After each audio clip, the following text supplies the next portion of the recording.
आज की बात वर्तमान मुद्दों के साथ देखिए जयदेव पटेल के साथ शनिवार रात 11 बजे और रविवार सुबह 11 बजे सिर्फ नंबर 1 इंडिया न्यूज पर। नमस्कार व्यूअर्स, मैं जयदेव पटेल और आप देख रहे हैं नंबर 1 इंडिया न्यूज।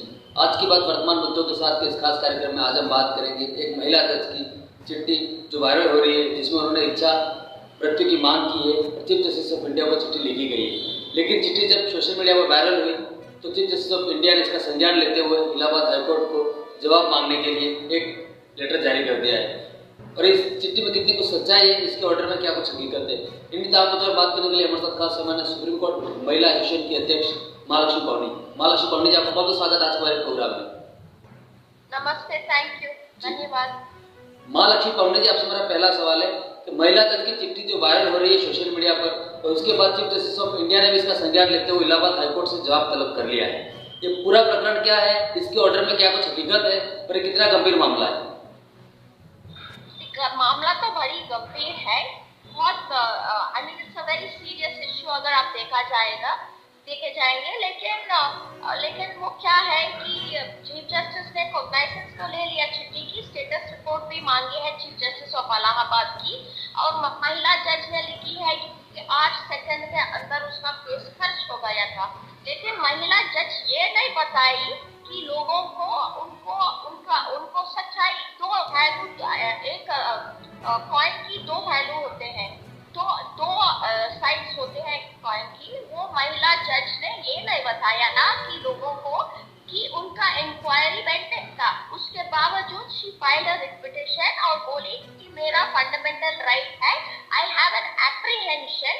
तो इसीलिए जब एक देखिएगा, एक प्रोसीजर होता है, एक कानून की प्रोसीजर एक सेटअप होता है, and everybody is equal before the law. ऐसा नहीं है कि कोई कम है या कोई ज्यादा है, लेकिन वो ये बात लोगों को ये नहीं पता था कि उसका इंक्वायरी चल रहा था, पेंडिंग था। इसकी वजह से सुप्रीम कोर्ट कुछ नहीं कर सकती थी। अब मान के चलिएगा, अगर इंक्वायरी उनके अगेंस्ट होता तो उसका ये रेमेडी सुप्रीम कोर्ट में लाइव होता था या हाई कोर्ट में लाइव होता था, she could have challenged it. तो वो बड़ी भावुक हो गए, या ये सोशल मीडिया को किसी को नहीं बताया था कि उनकी मैटर 8 सेकंड में खर्च क्यों हुआ था। अब अगर आप बताइएगा लोगों को, अगर उनका मैटर हाईकोर्ट में पेंडिंग है या इंक्वायरी चल रहा है, तो उनका कौन सा स्टेटस बनता है कि सुप्रीम कोर्ट में डायरेक्टली आने के लिए? पहली बात वो गलत है। और दूसरी बात, एक सीरियस बात और भी है कि अगर एक महिला जज के साथ ऐसी व्यवहार हो सकता है, तो आम जनता के साथ क्या हो सकता है? तो मामला तो गंभीर है, ऐसा नहीं है कि गंभीर मामला नहीं है, but she should have waited for the inquiry. उनका भाई ये था कि यहाँ जो इंक्वायरी हो रहा है, it is not being conducted in a fair manner, क्योंकि उनका जो सीनियर ऑफिसर है, उनका जो भी गवाही देने वाले हैं उनकी सबऑर्डिनेट्स है, तो बॉस के खिलाफ तो कोई गवाही देगा नहीं। वो अपना वो अपने पैर पे कुल्हाड़ी नहीं मारेगा। तो उस डर के वजह से उसने सुप्रीम कोर्ट की दरवाजा को खटखटाई। महालक्ष्मी पवनी जी, महिला जज के द्वारा एक चिट्ठी वायरल होना जिसमें शिक्षा शक्ति मृत्यु की मांग करना, क्या आपको लगता है कि महिलाएं आज भी देश में कहीं न कहीं जो कार्य कर रही है अपने कार्य क्षेत्र में सुरक्षित नहीं है, ऐसा कह सकते हैं हम इस चिट्ठी के बाद? देखिएगा, महिला आज भी सुरक्षित नहीं है, वो तो साफ सीधा बात है, साफ सीधा बात है, समझे। और दूसरी बात, आज 16 दिसंबर 2023 है। इसके 11 साल पहले निर्भया की गैंगरेप हुआ था। फिर उसके बाद जनता, देश की जनता इकट्ठा हुई, तब क्रिमिनल अमेंडमेंट्स आए, फिर आईपीसी अमेंडमेंट आया, फिर डेथ पेनल्टी आया। तो एक निर्भया हत्याकांड की वजह से ये देश में क्रिमिनल अमेंडमेंट्स लाए।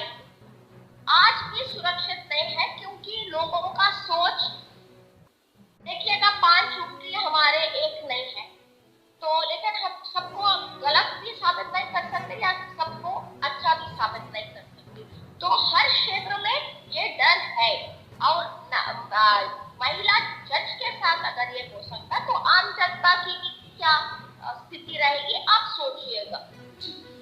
महालक्ष्मी पवनी जी, हम बात करते हैं कानून में एक्ट है, अच्छे खासे प्रोविजन है, डेथ तक की यहाँ पर कहीं न कहीं पनिशमेंट की एक सजा भी है, लेकिन ऐसे में इस तरीके के मामले सामने आना, आपको नहीं लगता है इसकी आखिर इतनी हिम्मत आती कहाँ से ऐसे लोगों को? देखिए, का हिम्मत इसलिए आती क्योंकि हमारे देश में लंबे समय तक केस खींचते जाते हैं, जल्दी से निर्णय नहीं होता। और मान के चलिए, अगर फास्ट ट्रैक कोर्ट भी सेट कर देते, पेनल्टी देते हैं, तुरंत हाई कोर्ट चले जाते हैं, स्टे ले लेते हैं। अगर हाई कोर्ट कंफर्म करता है तो सुप्रीम कोर्ट आते हैं, सुप्रीम कोर्ट में स्टे ले लेते हैं, तो सालों साल चलते रहता है। अगर कानून को जल्द से जल्द इम्प्लीमेंट करें और वो सजा जो है, अगर मान के चलिएगा आपकी आत्मा तक पहुंचती है, इतनी ग्रेव होती है, इतनी सीरियस होती है, तो एक आदमी को अगर मृत्यु दंड मिलती है, तब जरूर देश में कहीं ना कहीं वो भय फैलेगा कि हम करने से पहले सोच ले कि हम गलत कर रहे हैं। और निर्भया की गैंग रेपिस्ट को भी बड़ी देर के बाद उनको डेथ सेंटेंस मिला। अगर इसीलिए आपको याद है, हैदराबाद में प्रियंका का रेप केस हुआ था, तब पुलिस एनकाउंटर में चारों रेपिस्ट को मारा गया, क्योंकि लोगों को वो जस्टिस सिस्टम में उनको थोड़ा सा ये हो गया, they feel that the justice system has failed them because it takes a long time. तो इसीलिए they want to take law into their own hands. कानून अपने हाथ में करके किस्सा खत्म, कहानी खत्म करना चाहते। ये गलत है, लेकिन अगर जस्टिस सिस्टम को अच्छी तरह से बनाना है तो गवर्नमेंट को अच्छी तरह से कानून they have to give financial, they have to make great improvements. अगर सुविधाएं अच्छी होती है, जजेस टाइमली अपॉइंटेड होते हैं, पूरे कोर्ट्स वर्किंग होते हैं, वाईफाई फैसिलिटी अच्छी होती है, और एडवोकेट्स को अपने आप में जजमेंट लेते नहीं है, उनको कहते हैं कि उनके वकील उनके क्लाइंट्स के कहने पर उन्होंने ये लेते हैं जजमेंट। तो आप किसको ब्लेम करेंगे? तो ये एक विशियस सर्कल है। तो अगर हम चेंज लाना चाहते हैं, हम अपने आप को चेंज करना पड़ेगा। महालक्ष्मी पवनी जी, आपसे मेरा एक आखिरी सवाल है कि एक महिला जज को जब न्याय नहीं मिल रहा है, तो ऐसे में आम इंसान को न्याय कैसे मिलेगा, और ये कितना बड़ा सवाल या निशान खड़ा करता है जुडिशरी के ऊपर?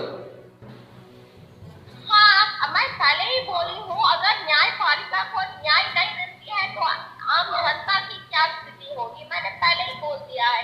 तो इसीलिए और मैं इम्प्रूवमेंट्स पे भी बात बोली है कि ऐसा होना चाहिए, तभी देश में वो एक फीलिंग आती है कि सुरक्षा होना चाहिए, कि सजा देनी चाहिए, जल्द से जल्द केसेस की फैसला होनी चाहिए। महालक्ष्मी पवनी जी, आपने हमारे लिए समय निकाला, उसके लिए आपको बहुत बहुत धन्यवाद। Thank you.